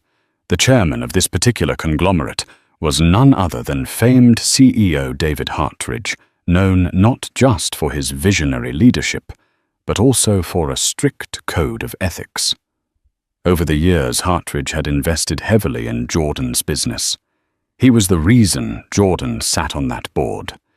He's not the type to meddle in personal affairs, Marcus warned. But if Jordan's pulling stunts that compromise your share in the company, Hartridge might step in. He's big on fairness and hates scandal. It was the glimmer of hope Elizabeth needed. She thanked Marcus profusely. The plan was simple. Attend the board meeting, confront Jordan in front of Hartridge, and present enough evidence of Jordan's wrongdoing to ensure the board and possibly the entire conglomerate would not stand for it. She spent the week gathering documents, bank statements, and text message screenshots that implicated Jordan in unscrupulous financial moves. Michelle Liu helped compile everything into a neat folder. You need to be prepared for Jordan to lash out, Michelle warned. He'll try to discredit you in front of the board. Elizabeth nodded her determination, overshadowing her fear. She practiced her speech, reciting it in the mirror of her modest hotel room, where she had temporarily moved. Heart pounding, she told herself that if there was ever a time to fight, it was now. Finally, the day of the board meeting arrived. Elizabeth dressed in a sleek black pantsuit that radiated confidence. She walked into the corporate skyscraper in downtown Dallas, her chin held high despite the knot in her stomach. She spotted Jordan in the corridor, flanked by Ava, and a couple of the board members. As soon as he saw Elizabeth, his expression darkened. You're not supposed to be here, Jordan said, trying to keep his voice low. Elizabeth raised her chin. I'm still an investor in your company. I hold shares. So yes, I'm attending the board meeting. Ava stepped in with a condescending smile. Don't make a scene, Elizabeth. This meeting is for serious stakeholders. I am a serious stakeholder, Elizabeth retorted, voice steady. I'm your wife, still legally, and I'm half of this empire's foundation. Behind them, a tall figure approached, CEO David Hartridge himself. a man in his 50s with greying temples and a firm handshake. He regarded Elizabeth with polite curiosity. "Ms. Alberts, I presume?" Elizabeth nodded, handing over her invitation papers and a letter from her attorney, which stated that she possessed partial shares. Hartridge studied the documents, then gave a curt nod indicating she was allowed to attend. Jordan shot Elizabeth a glare that spoke volumes. You have no idea what you're getting into. But Elizabeth did. She was here to preserve her dignity, her livelihood, and the legacy she had helped build. The meeting commenced in a sleek conference room with floor-to-ceiling windows overlooking the Dallas skyline. The board members sat around a large mahogany table exchanging pleasantries about the upcoming quarter's projections. Jordan made a short presentation on a new partnership with a logistics firm, highlighting expansions and new contracts. A few board members clapped. Then came time for open discussion. Elizabeth raised her hand, clearing her throat. "I'd like to address some concerns about the financial structuring Jordan is proposing." She began, her voice reverberating across the silent room. Jordan's face reddened. Ava, seated beside him, tried to intervene. "We should keep personal matters out of board discussions," she said. But Elizabeth pressed on, raising the folder of evidence. "These changes aren't just personal," Elizabeth said. "They could affect company stability. Jordan is funneling resources into a new trust making questionable decisions without transparency. I have documents signed by him with references to Ms. Ava Monroe demonstrating a conflict of interest that could potentially compromise investor trust." A hush fell over the room. Hartridge's brow creased. "Jordan, is this true?" Jordan stood, scrambling for composure. "This is a personal matter. Elizabeth is overstepping her bounds." "She's not." Hartridge replied, his voice sharp. "If there's a conflict of interest that threatens the stability of our partnership, it's very much a board matter." Jordan's eyes darted between Hartridge and Elizabeth. For the first time, he seemed cornered, uncertain how to proceed. Ava shot Elizabeth a lethal glare, realizing that Elizabeth's boldness had forced the topic into official territory. The tension was palpable. Elizabeth's heart thumped so loudly, she was certain everyone could hear it. But she stood her ground. Continuing. "I also discovered lines of credit being taken against marital properties to fund expansions. These expansions could be legitimate, but the details are obscured. I have reason to believe Ms. Monroe is manipulating these finances for her personal gain." Murmurs rippled through the board. A couple members exchanged uneasy glances. Even those who might have sided with Jordan seemed rattled by the magnitude of Elizabeth's accusations. Hartridge steepled his fingers, evaluating the situation. "I propose we recess for 15 minutes. Jordan, Elizabeth, Ms. Monroe, please step into my office." Jordan inhaled frustration etched across his features, but he couldn't refuse the CEO's request, not without causing a catastrophic scene. The three followed Hartridge into a glass-walled corner office, shutting the door behind them. In that tense, enclosed space, the real battle began. Elizabeth laid out her evidence on the polished table before Hartridge. Jordan tried to dismiss it all as a personal dispute, but Hartridge was no fool. He could see the potential for scandal, especially if a partner was using company infrastructure for personal vendettas.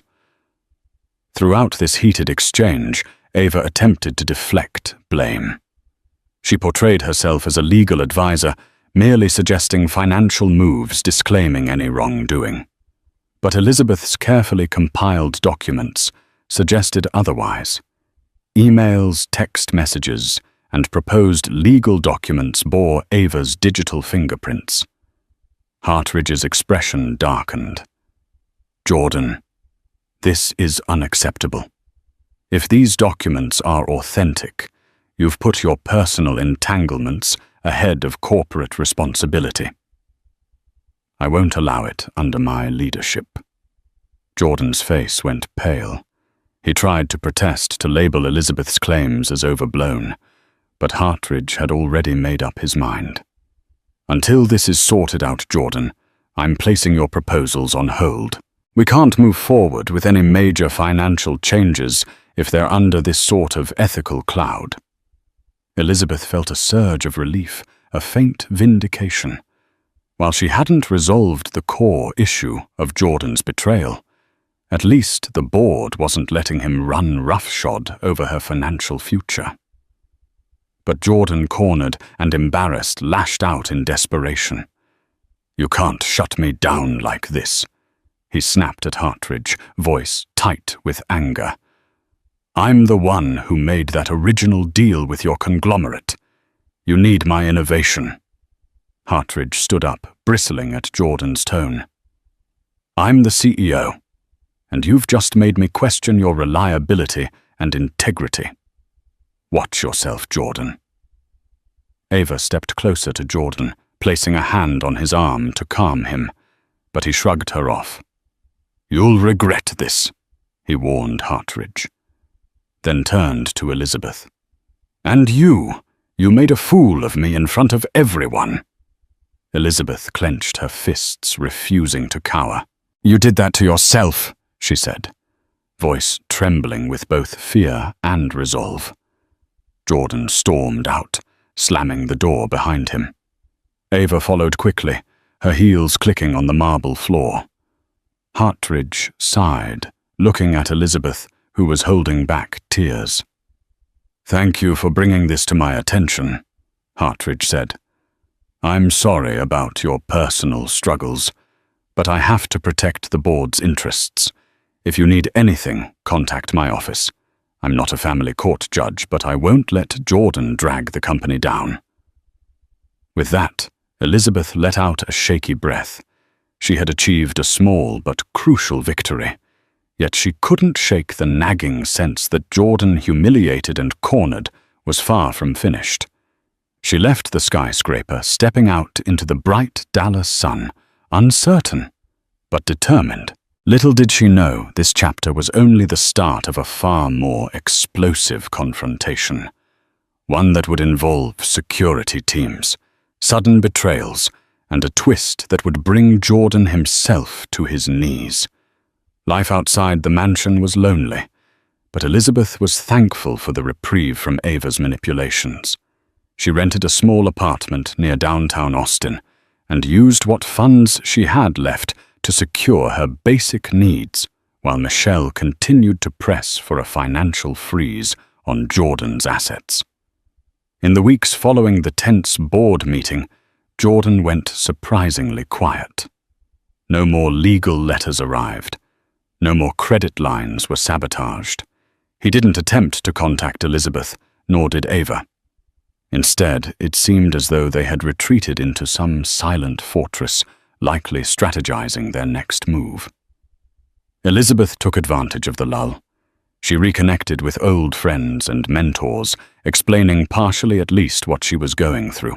While many were shocked, they offered support in the form of references, moral encouragement, and occasional leads for a stable job or a business partnership. Despite the heartbreak, Elizabeth discovered a renewed sense of purpose. She wasn't just a passive bystander in Jordan's world. She had her own capabilities, her own strengths. Slowly, she started consulting for small tech firms, using her communications and PR background to help them craft compelling pitches. It wasn't a fortune, but it was honest work that reminded her she could stand on her own 2 feet. Then one evening, she received a phone call from an unknown number. A crisp, professional voice greeted her. "Hello, Elizabeth. This is Patricia Carlson. I'm an executive assistant at Tesla, working under Elon Musk's leadership team." Elizabeth's heart thudded. She had met Patricia briefly at a tech conference in Berlin 2 years ago, but they'd never exchanged more than pleasantries. "How can I help you?" Elizabeth asked, mind racing. Patricia hesitated. I might have information relevant to your predicament with Jordan. Let's just say some of our legal divisions have been observing Ava Monroe for a while, and some red flags have come up. Red flags. Elizabeth's curiosity flared. You're investigating her. A slow exhale from the other end. Our major concern is that she's potentially engaged in insider trading, or at least something that veers close to it. She's been known to manipulate powerful men to gain inside info on deals, especially around new technologies. We don't have direct evidence, but we do know that she's heavily involved in your husband's finances. We suspect she might be siphoning resources for her own agendas. Elizabeth's mind reeled. This was bigger than a domestic spat. Ava might be leveraging Jordan's resources and connections to stake her own claims in the tech world. That explained the sudden shifts in finances, the new trust accounts, and the lines of credit. Patricia continued. We want to bring her down, but we need more information. You, Elizabeth, might be in a unique position to gather that. Elizabeth tapped her fingers on the kitchen counter. Isn't that something your legal team handles? A rueful laugh. Yes, but we need Jordan's direct involvement. We suspect he's unwittingly giving her access to confidential materials through corporate crossovers or joint ventures. If you can help us prove it, we can kill two birds with one stone, protect Tesla's proprietary data, and help you gain leverage in your divorce. Elizabeth considered the offer. It was risky. If Ava was truly up to something illegal, Elizabeth could expose herself to potential backlash, but the lure of finally getting the upper hand was strong. I'll do what I can, Elizabeth replied cautiously. But how do I communicate with you about this? Patricia gave her a secure email address and instructions on how to encrypt files. And one more thing, Elizabeth Patricia said, before hanging up. People like Ava are cunning. She'll anticipate your every move. Don't trust phone lines or any device that Jordan has access to. Be careful. Elizabeth thanked her and ended the call. Adrenaline coursing through her. For the next few days, she scoured her digital archives for anything that might hint at insider information. Jordan's old emails messages about collaborations with major tech companies like Tesla or Amazon, documents that Ava might have manipulated anything that showed a trail of questionable activity. She found a few suspicious threads, forwarded emails from Jordan's corporate account that were CC'd to Ava's personal address. Attachments relating to Tesla's Project Next Gen battery were among them, though none of this was strictly proof of wrongdoing yet. Elizabeth compiled what she could and sent them to the secure email Patricia provided. In response, Patricia confirmed that these were valuable leads, but incomplete. Keep digging, she urged, and let me know if you get direct evidence of deals or monetary gains tied to these inside details. Meanwhile, Michelle Elizabeth's lawyer was preparing for a preliminary hearing to freeze some of Jordan's assets. She insisted Elizabeth come to court to testify about the financial abuse and the suspicious activities they had uncovered. But Jordan's side surprised them by agreeing to a partial freeze without argument. That's strange, Michelle said, tapping a pen against the conference table. Why would he agree so easily? Elizabeth shrugged, perplexed. Maybe he realizes fighting me will look bad in front of the board. But Michelle wasn't convinced. I suspect he's preparing a bigger move. Be vigilant. He may have more leverage than we know. The next morning, Elizabeth received an unsolicited text from Jordan. We need to talk, face to face. She felt a swirl of conflicting emotions, anger, sorrow, curiosity. But she knew she had to tread carefully. She agreed to meet him in a public place, a cafe near the courthouse, where she could keep the upper hand. When Jordan arrived, he looked tired, as though the weight of his troubles had worn him down. He offered a half-smile, which Elizabeth did not return. "Liz?" He began using the old nickname he once uttered, with affection. Things got out of hand. She crossed her arms. "You think—" He sighed, scanning her face for warmth that was no longer there. "I want to settle this amicably. We can discuss spousal support, property divisions, everything. No need for a long, nasty court battle." Elizabeth let the silence hover. She wasn't naive enough to believe him at face value. "Amicably? Are you telling me Ava is out of the picture?" Jordan's shoulders tensed. "This is about you and me, not her. Look, maybe I got carried away with Ava's advice. She's a brilliant attorney." "She's manipulative," Elizabeth cut in sharply. He brushed the point aside. "Regardless, I'm willing to compromise, but I need you to lay off this insider trading nonsense. It's reckless. You're endangering my reputation." Elizabeth realized then that Jordan knew she'd been snooping into his communications. Perhaps Tesla's legal inquiries had begun reverberating in his circle. She saw the fear in his eyes. He was worried, if not about losing her, then about losing his empire. "You made me the enemy," Elizabeth replied, in a hushed, trembling tone. "When you let your mistress cut off my cards and throw me out of my home." Jordan looked away, shame flickering on his face. "I didn't handle that well. But you have to understand the pressure I'm under with these deals." She waited, letting him squirm. Then he continued. "You'll get a fair share. I promise. I just need you to stop meddling in my professional affairs, especially with Tesla or any other major collaborators. You'll ruin me if you do." A bitter laugh escaped Elizabeth. She thought of all the times she had stood beside him, protecting him, representing him before powerful players, forging alliances that were crucial to his success. Now he was pleading for her, not to ruin him. The irony nearly choked her. Before she could respond, Jordan's phone buzzed. He glanced at it and muttered a soft curse. "I have to go," he said, throwing some cash on the table for their untouched coffees. Elizabeth watched him leave, a mixture of pity and disdain swirling in her stomach.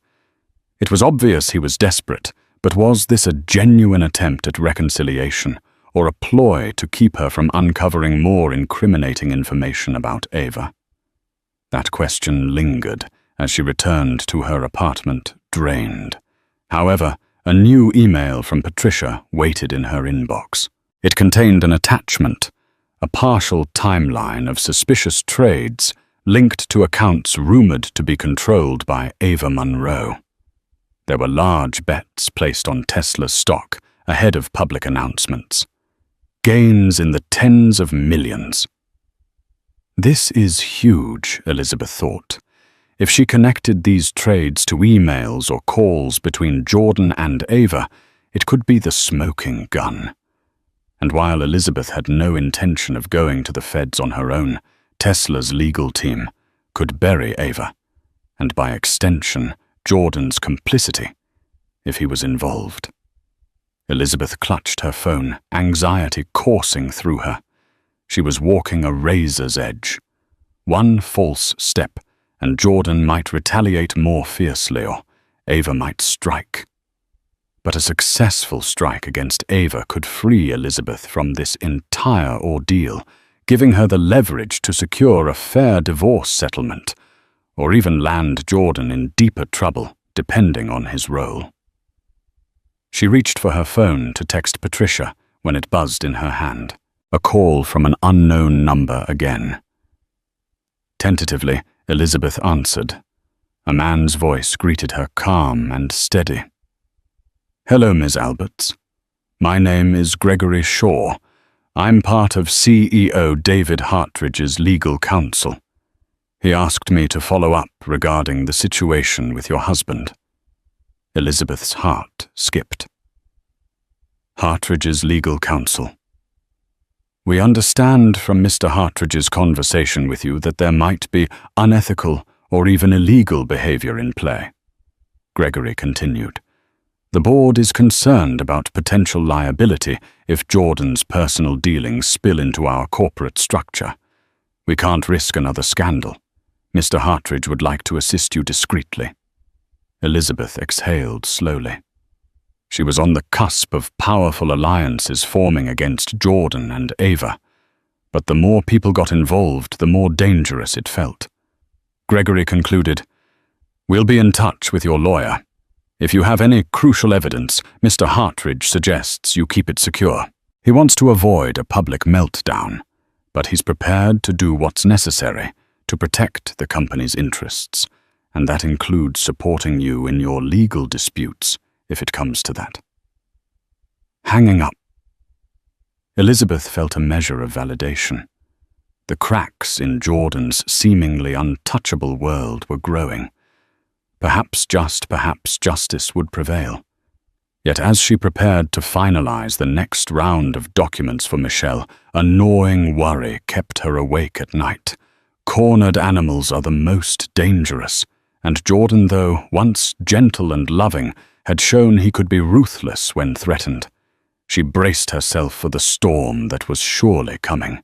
The next time Elizabeth saw Jordan in person, it wasn't by chance or a carefully arranged meeting.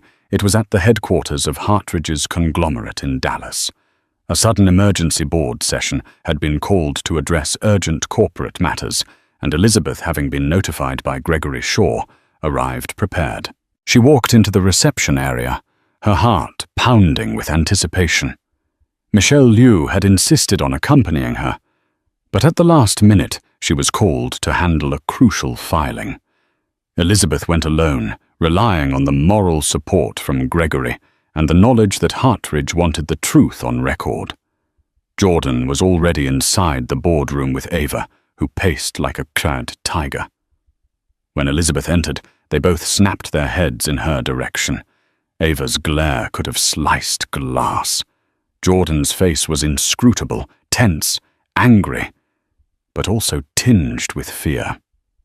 Hartridge arrived moments later, trailed by a few board members and legal advisors. He wasted no time in stating the purpose of the meeting. "Allegations have come to my attention that Ms. Monroe has been engaging in stock trades leveraging proprietary information from Jordan's company and potentially from our own collaborations. We need to clarify the truth. Now." Gasps and murmurs filled the room. Ava's jaw clenched. "This is preposterous," she began. "We demand to see your proof." Hartridge nodded to one of his advisors, who distributed printed documents, timelines of suspicious trades, tied to accounts flagged by Tesla's legal team, along with correspondences that Elizabeth and Patricia had pieced together.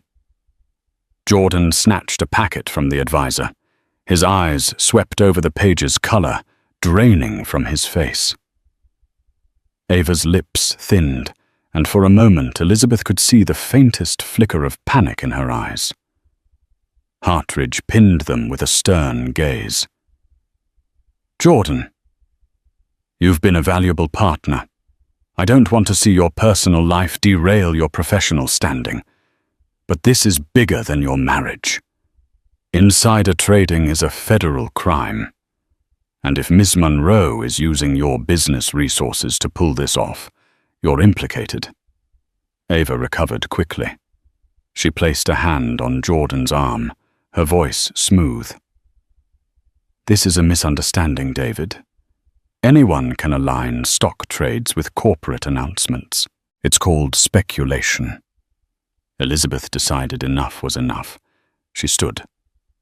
"Speculation is one thing, but forwarding private emails, entire business proposals, and preliminary press releases is not speculation. I've seen the messages. You're literally discussing the best times to execute trades based on announcements that hadn't been made public yet. Ava whirled on Elizabeth. You have no legal standing to claim that. You're just a scorned wife trying to sabotage Jordan and me. Elizabeth's blood boiled. We'll let the evidence speak.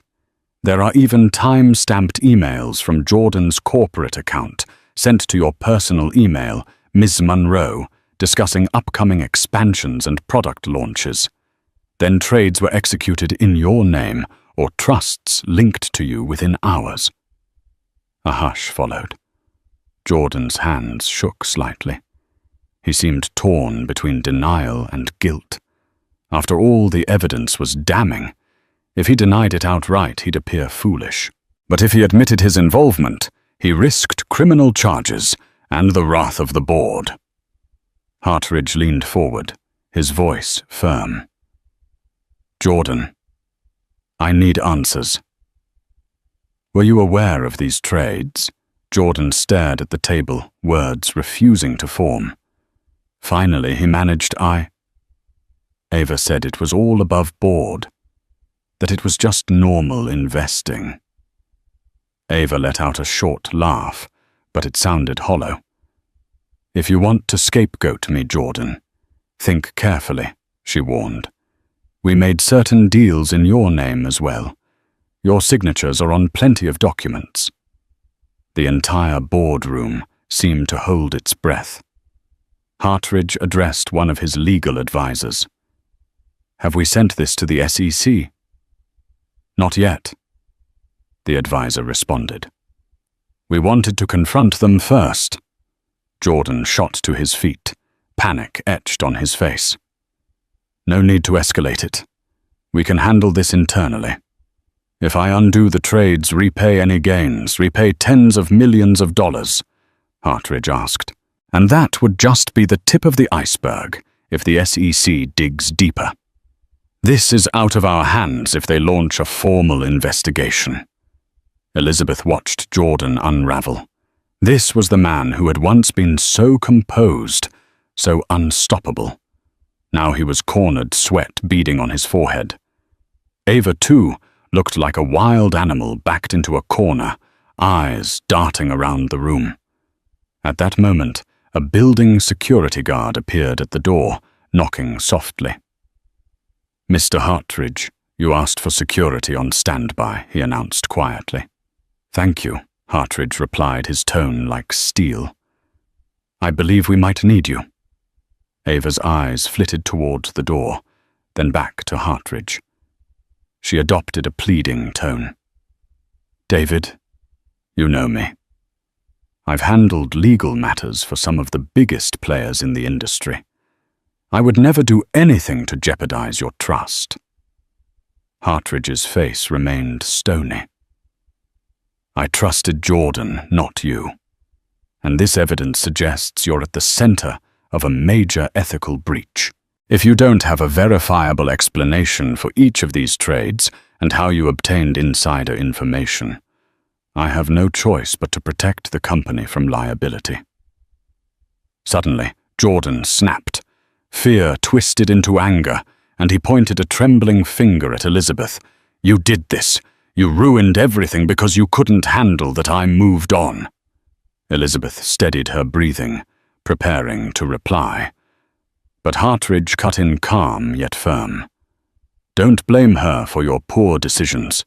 You let your personal affair become a corporate liability. Something in Jordan cracked.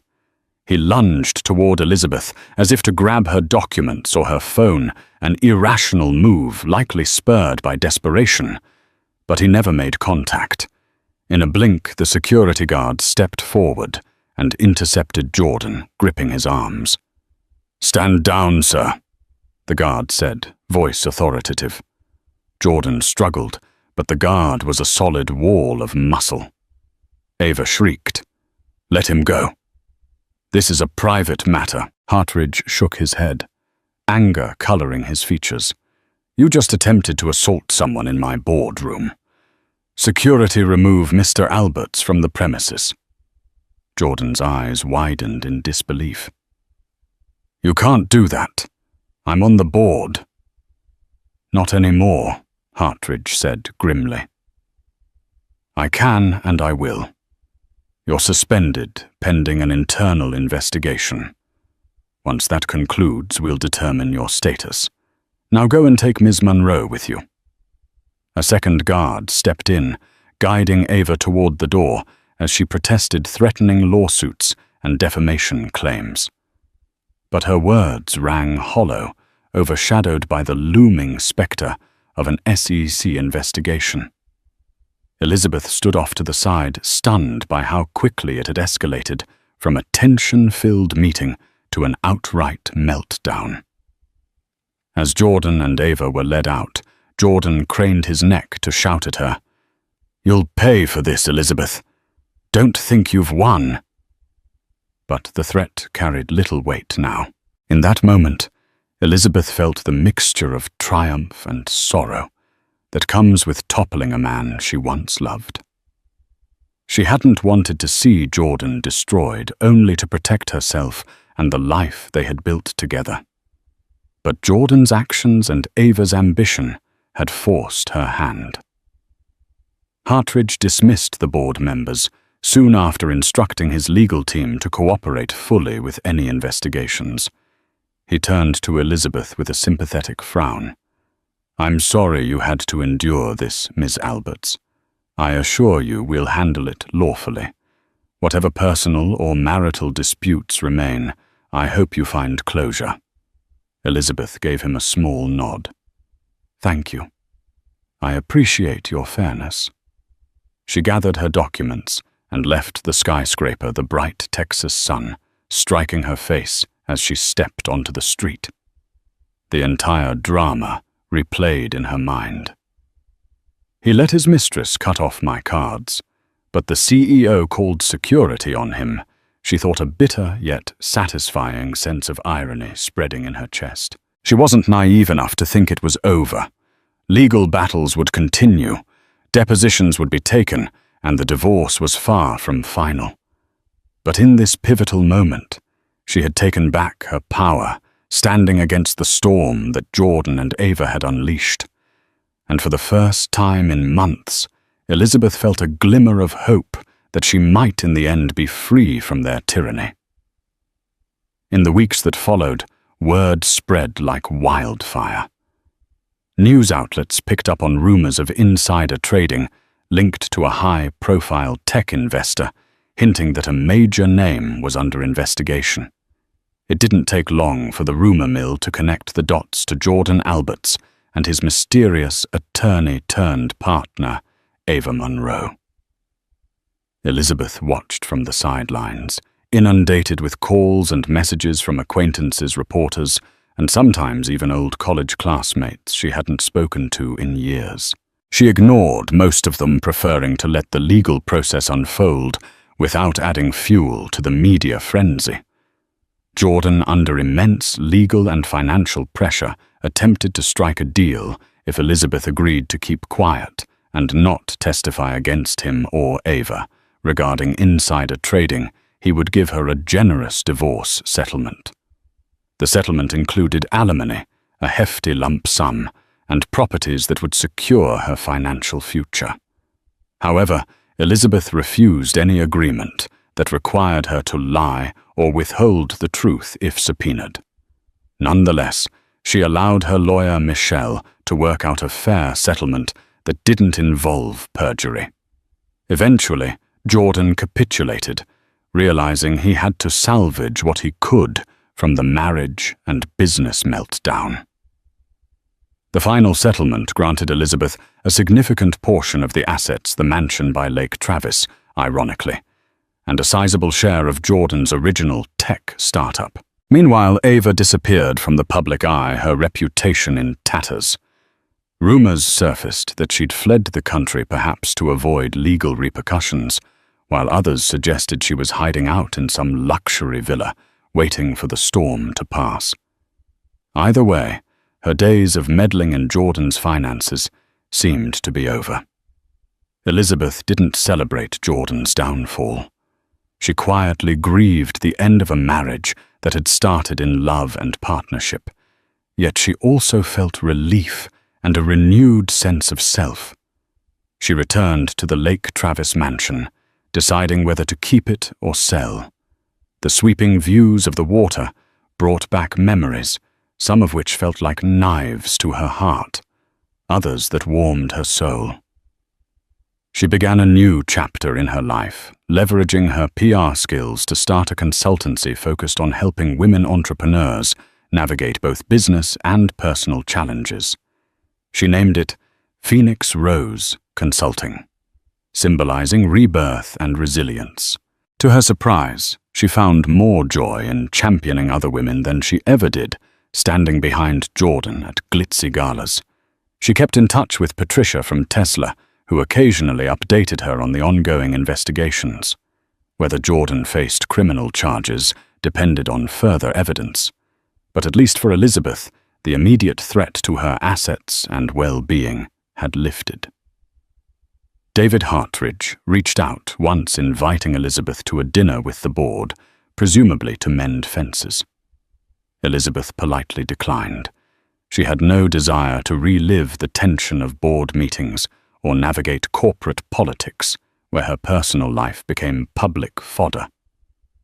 She was grateful for Hartridge's stance, but preferred to build her future away from the chaos.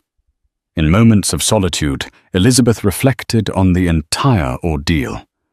She'd once believed that love, loyalty, and shared ambition could conquer anything. Yet she also realized that unchecked power and ego could corrode even the strongest of bonds. Jordan's betrayal had been a painful lesson, but it set her free to discover her own strengths and a life not tethered to someone else's rising star. Yes, heartbreak lingered, and healing was an ongoing process. But Elizabeth found herself waking each day with a sense of purpose. She'd gather with female founders at local co-working spaces, host workshops on media relations, and offer moral support to those feeling overshadowed by bigger players. Each time she saw a spark of confidence ignite in another woman's eyes, she felt her own sense of wholeness return. In time, Elizabeth would finalize the divorce, sign the deeds, and officially start over. A sense of calm settled within her, like the slow, tranquil waves on Lake Travis at dawn. Her story, the humiliating card cancellations, the public meltdown, the mistress's meddling, would become a cautionary tale, one she shared sparingly, only when it might help others. Despite the scars, Elizabeth refused to let bitterness define her. She chose growth empathy and a belief that with the right support, anyone can rise from the ashes more formidable than before. Just as Elizabeth thought she had reached stable ground, fate tossed her another curveball. A month after the settlement, Michelle called her urgently. "The feds want to depose you," she said. "They uncovered new evidence Jordan may be involved in deeper crimes, bribery, money laundering. Ava might have orchestrated a network." Elizabeth's stomach dropped. Jordan never mentioned anything like that. "They've found offshore transactions and documents with his signature," Michelle said grimly. 2 days later, Elizabeth sat in a stark federal office, flanked by Michelle and 2 serious agents. They questioned her about Jordan's finances, Ava's role, the card cancellations, and philanthropic events that may have masked backdoor deals. Elizabeth stuck to the facts. She neither speculated nor dramatized. One agent, impressed, said, "You've been very helpful, Ms. Alberts. This case is significant." She left emotionally drained but relieved. She hadn't been dragged down with Jordan, but the storm wasn't over. Whispers followed Jordan was hiding at a secluded ranch, dodging the press. Ava had vanished. More subpoenas were issued. An indictment loomed. Elizabeth stayed focused on her consultancy, channeling stress into helping other women navigate business pitfalls. Her story, once painful, became a symbol of warning and strength. Then came the headlines, Jordan Alberts indicted for insider trading fraud and obstruction. Ava was named but still missing. The scandal rocked the tech world.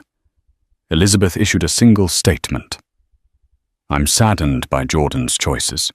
I've cooperated fully with authorities and continue to rebuild my life." Eventually, Jordan pled guilty to a lesser charge, offering a tearful courtroom apology. Elizabeth watched from home, tears in her eyes, not from triumph, but quiet grief for the man she once loved. Still, she understood consequences had to follow actions. That night, beneath the soft moonlight over Lake Travis, Elizabeth allowed herself one last cry for the past that died and the hope still waiting ahead. Life has a way of testing our fortitude when we least expect it. Elizabeth Alberts began this journey as a devoted wife, only to see her world upended by betrayal and financial sabotage. Yet what she lost in illusions, she gained in unbreakable resilience. Standing up to powerful forces and calling out wrongdoing isn't easy, but it's sometimes the only way to protect your dignity and your future.